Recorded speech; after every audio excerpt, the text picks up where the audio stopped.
दोस्तों आज से करीब 75 साल पहले ब्रिटेन के एक वकील सिरिल रेडक्लिफ को यह जिम्मेदारी दी गई कि एक देश को दो टुकड़ों में बांटना है और उस देश की आबादी उस वक्त 40 करोड़ थी। और सबसे बड़ी बात कि इतने बड़े देश 40 करोड़ की आबादी के देश को दो टुकड़ों में बांटने के लिए समय दिया गया सिर्फ 5 हफ्ते। आप समझ सकते हैं दोस्तों उस वक्त द्वितीय विश्व युद्ध के बाद कितनी इमरजेंसी में, कितनी हड़बड़ी में ब्रिटेन ने भारत के दो टुकड़े किए। और आधार ये रखा गया कि जो मुस्लिम बाहुल्य देश है, जो जगह है, उसे एक अलग देश बनाया जाए और जो हिंदू बाहुल्य देश है उसको अलग बनाया जाए। और इसी तरीके से दो अलग अलग देशों का जन्म हुआ। जो मुस्लिम बाहुल्य देश था वो पाकिस्तान बन गया और जो हिंदू बाहुल्य देश था वो हिंदुस्तान बन गया। आज भी बहुत यूथ को, बहुत सारी नई यंग जनरेशन को ये लगता है कि आखिर इस विभाजन की वजह क्या थी। अंग्रेज तो अपने हिसाब से देश छोड़ के जा रहे थे। आज़ादी के स्वतंत्रता संग्राम में ये सब चीज़ें कहाँ से हो गई कि एक देश के दो देश बन गए और आज दो अलग अलग मुल्क हमारे सामने खड़े हैं। दोस्तों आज की इस वीडियो में हम डिस्कस करने वाले हैं इस सच्चाई को, उन फैक्ट्स को जिनके आधार पर हिंदुस्तान और पाकिस्तान का निर्माण हुआ और एक देश दो भागों में बढ़ गया। क्या है ये कहानी, जानते हैं इस वीडियो में। बने रहिए हमारे साथ, देखते रहिए नॉलेज किंगडम।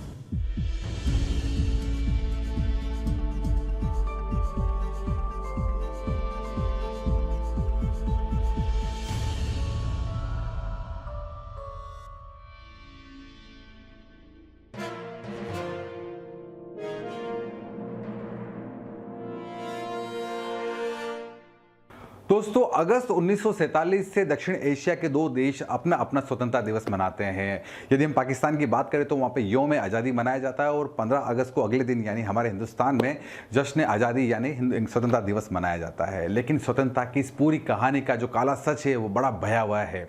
आपको जानकर बड़ा आश्चर्य होगा दोस्तों कि इस पूरे स्वतंत्रता संग्राम में करीब करीब 1 करोड़ लोग जो है वो घर से बेघर हो गए थे और करीब करीब 10 लाख लोगों को, अधिकारी का आंकड़ा है, मौत के घाट उतार दिया गया था।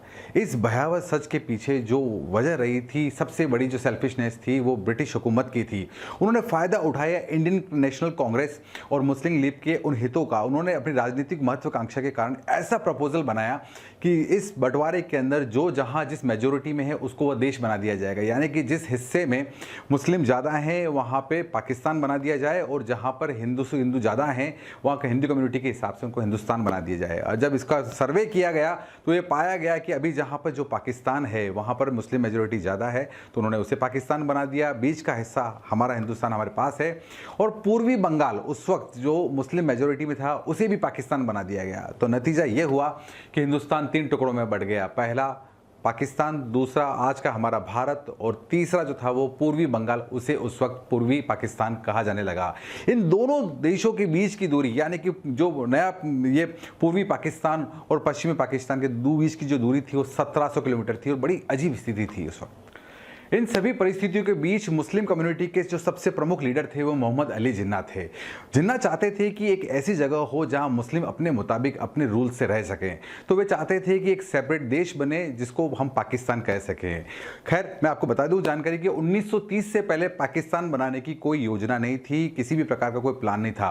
लेकिन 1930 से आसपास जब द्वितीय विश्व युद्ध हुआ तो ब्रिटेन काफ़ी कमज़ोर हो चुका था। इतने बड़े महायुद्ध में उसकी शक्ति बहुत खत्म हो चुकी थी और उसके लिए 40 करोड़ की आबादी वाले इस देश को संभालना मुश्किल हो गया था। और रही सही कसर तो तब पूरी हो गई जब ब्रिटेन में लेबर पार्टी अस्तित्व में आई। लेबर पार्टी ने आते ही कह दिया कि 1948 तक हिंदुस्तान को उसकी कमान सौंप दी जाएगी, उन्हें आज़ाद कर दिया जाएगा। लेकिन बड़े चौंकाने वाली बात है दोस्तों कि 1948 के लिए जो फैसला लिया गया था उसे ठीक 1 साल पहले आनन फानन में उसको यूज़ कर दिया गया। और ये फैसला जब इम्प्लीमेंट किया गया तो इसकी पूरी बागडोर दी गई सिरिल रेडक्लिफ को। हिंदुस्तान और पाकिस्तान के बीच में जो लाइन खींची गई आज भी उनके नाम से ही इस लाइन को हम रेडक्लिफ लाइन कहते हैं, जो हिंदुस्तान और पाकिस्तान को 2 भाग में डिवाइड करती है। खैर ये फैसला जब ये जिम्मेदारी उनको सौंपी गई तो सिर्फ 5 हफ्ते का समय दिया गया। सिरिल रेडक्लिफ जो एक सेंसिटिव जो थे वो एक ऑफिसर थे और उन्हें थोड़ी बहुत इन सब जो यहाँ के टेरिटरी की जानकारी थी। उन्होंने पुराने 1940 की गणना के आधार पर पुराने नक्शे इकट्ठे किए और मेजोरिटी जो बाहुल्य जो क्षेत्र थे उनके हिसाब से उसने अपनी योजना बनाई। और इसी बीच 14 अगस्त को पाकिस्तान ने अपना स्वतंत्रता दिवस मना लिया और 15 अगस्त को हिंदुस्तान ने अपना स्वतंत्रता दिवस मना लिया। बहुत कम लोगों को ये पता है दोस्तों कि हमने जब हिंदुस्तान का स्वतंत्रता दिवस पहले मनाया तो हमें पता नहीं था कि कौन सा हिंदुस्तान का हिस्सा है, कौन सा पाकिस्तान का हिस्सा है। दोनों देशों ने अपने अपना स्वतंत्रता दिवस मना लिया धूमधाम से और सही मायने में 17 अगस्त को यह बताया गया कि कौन से गांव, कौन सा हिस्सा पाकिस्तान का है और कौन सा हिस्सा हिंदुस्तान का है। इस आफरा ताफरी के अंदर हजारों लाखों लोग इधर से उधर होना शुरू हुए, वहाँ पे जो राइट्स होने शुरू हो गए, दंगे होने शुरू हो गए और लाखों लोगों ने अपनी जान खो दी। दोस्तों, हिंदुस्तान और पाकिस्तान के बीच अपने हितों को लेकर तकरार कोई नया नहीं है। कितनी बार हमारे युद्ध हो चुके हैं और कितनी बार टक्कर हो चुकी है, लेकिन सबसे जबरदस्त जो युद्ध हुआ था वो 1971 में हुआ था। दोस्तों, यदि आप हिंदुस्तान और पाकिस्तान के बीच 1971 में जो हुआ युद्ध उसके बारे में और डिटेल में जानना चाहते हैं तो मैं आपको रेकमेंड करूंगा कि आप अपने फोन में कुकू FM को इंस्टॉल करें और audio book India versus Pakistan 1971 audio book को जरूर सुने। यदि आप कुकू FM के बारे में नहीं जानते हैं तो मैं आपको बता देना चाहता हूं दोस्तों कि इंडिया का मोस्ट लीडिंग ब्रांड है कुकू FM, जहां पे बहुत सारी 4000 से ज्यादा ऑडियो लाइब्रेरी बुक्स हैं जहां पे आप उन्हें सुन सकते हैं और इन सभी का लाभ उठा सकते हैं। मैं आपकी जानकारी के बता देना चाहता हूं कि इसका जो सब्सक्रिप्शन है एनुअल वो 399 रुपीज का है, लेकिन आपको 199 रुपीज में डिस्काउंटेड प्राइस पर आपको मिल जाएगा। इस वीडियो के डिस्क्रिप्शन बॉक्स में इसका लिंक दिया गया है। आप कूपन कोड KWK आप 50 डालें साथ में और इसके साथ में इसको सब्सक्राइब करें। फर्स्ट जो 250 यूजर्स होंगे उनको 50% डिस्काउंट दिया जाएगा। तो 4000 किताबें यदि आपको बुक समरी मिलती है तो आप कोई बुरी बात नहीं है। दोस्तों, मैं आप सभी को रेकमेंड करूंगा कि इस वीडियो के डिस्क्रिप्शन बॉक्स में जो लिंक है उसको फॉलो करें, कुकू FM को अपने फोन में इंस्टॉल करें और इतने सारे अच्छे अवसरों का फायदा उठाएं।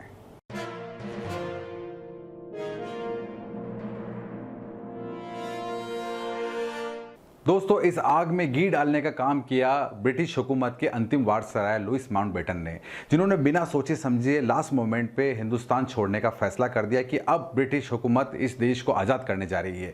विश्व के बहुत सारे देशों ने इस बात पे आश्चर्य व्यक्त किया कि इतनी बड़ी हुकूमत को इतने कम समय में बिना सोचे समझे क्यों छोड़ा जा रहा है।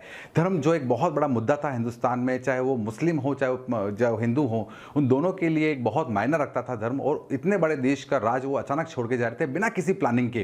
तो बहुत से देशों ने इस पर विरोध भी व्यक्त किया था, लेकिन उन्होंने इस बात को ना सुना। लेकिन इन सब के पीछे जो रहस्य था वो हिंदुस्तान में ही छुपा हुआ था।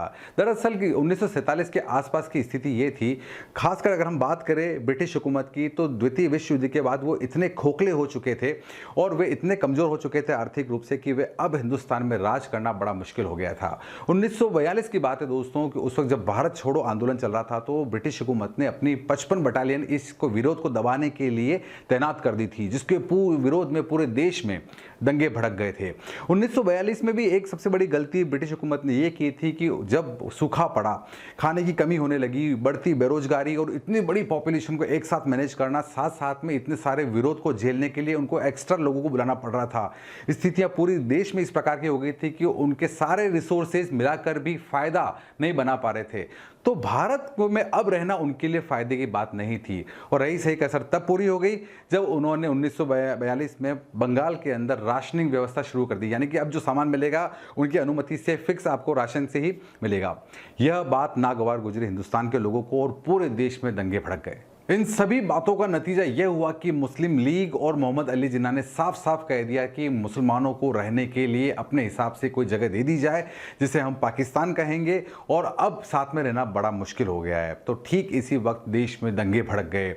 लोगों ने इस बात को आधार बना लिया और ब्रिटिश हुकूमत ने इन दंगों को आधार बनाकर ये कहा कि परिस्थितियों को देखकर लगता है कि अब इस आधार पर एक देश में बनाए रखना बड़ा मुश्किल है। उन्होंने इस चीज़ का बड़ा फायदा उठाया। इन दंगों को ग्राउंड बनाकर उन्होंने एक देश के दो टुकड़े कर दिए। पंजाब और सिंध प्रांत जो उस वक्त जो मुस्लिम बाहुल्य था उनको पाकिस्तान बना दिया गया, ये वाला हिस्सा। और देखा गया कि कहाँ पर बाहुल्य है, मुस्लिम बाहुल्य एरिया जब देखा गया तो बंगाल, उस वक्त जो पूर्वी बंगाल था वो मुस्लिम बाहुल्य हुआ करता था, तो उसको पूर्वी पाकिस्तान कह दिया गया। तो इस तरीके से देश के 3 हिस्से हो चुके, हम ऑलरेडी बात कर चुके हैं दोस्तों। और इसके साथ भारत पाकिस्तान विभाजन हुआ। हालांकि बाद में पूर्वी पाकिस्तान को अलग से देश घोषित कर दिया गया है। जो आज हम जिसे बांग्लादेश कहते हैं वो पहले पूर्वी पाकिस्तान हुआ करता था, उससे पहले वो पूर्वी बंगाल हुआ करता था, लेकिन आज वो बांग्लादेश हो चुका है। बांग्लादेश की जो सीमा है वो पश्चिम बंगाल हमारे पास है आज भी, और आज देश का वो राज्य है। तो दोस्तों, आपने देखा कि इस तरीके से हिंदुस्तान के जो टुकड़े हुए और हमारे पास एक जो मुल्क बहुत बड़ा मुल्क हुआ करता था वो 3 हिस्सों में बढ़ गया।